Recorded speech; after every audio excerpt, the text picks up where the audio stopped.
Wikipedia is known as the largest and most read encyclopedia in history and is consistently in the top 10 most visited sites on the internet.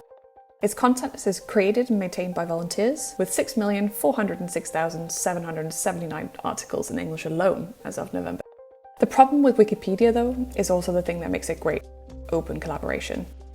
With the democratization of knowledge comes the pitfall of systematic bias.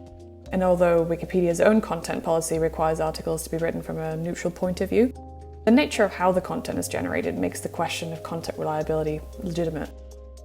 This data analysis will investigate the neutrality of Wikipedia's articles by focusing on an area with high potential for ideological bias, namely the representation of National Socialist politicians and government employees in World War II Germany. That's right, we're looking at Nazis.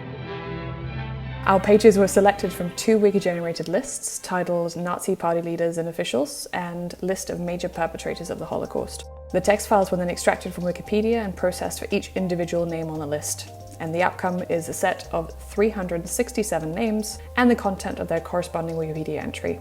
The sanitized text files have been parsed and used for sentiment analysis, and at this stage we've already found that the majority of articles are not neutral, 72.5% of articles are skewed towards negative sentiment, and of the remaining articles, 11.8% are skewed towards positive sentiment, which suggests that we're asking the right questions. But there's still plenty left to do. Using our initial findings, we aim to put these sentiments into context to better understand how they relate to potential biases. This includes taking steps such as analysing the network from the perspective of social links, location links, and significant event links, as well as looking at whether the pages are locked, the number of contributors on the pages, comparing the sources used, and so on. We may even extend the analysis beyond Wikipedia and use translation software to compare page sentiments for different languages, or reference professional encyclopedic entries.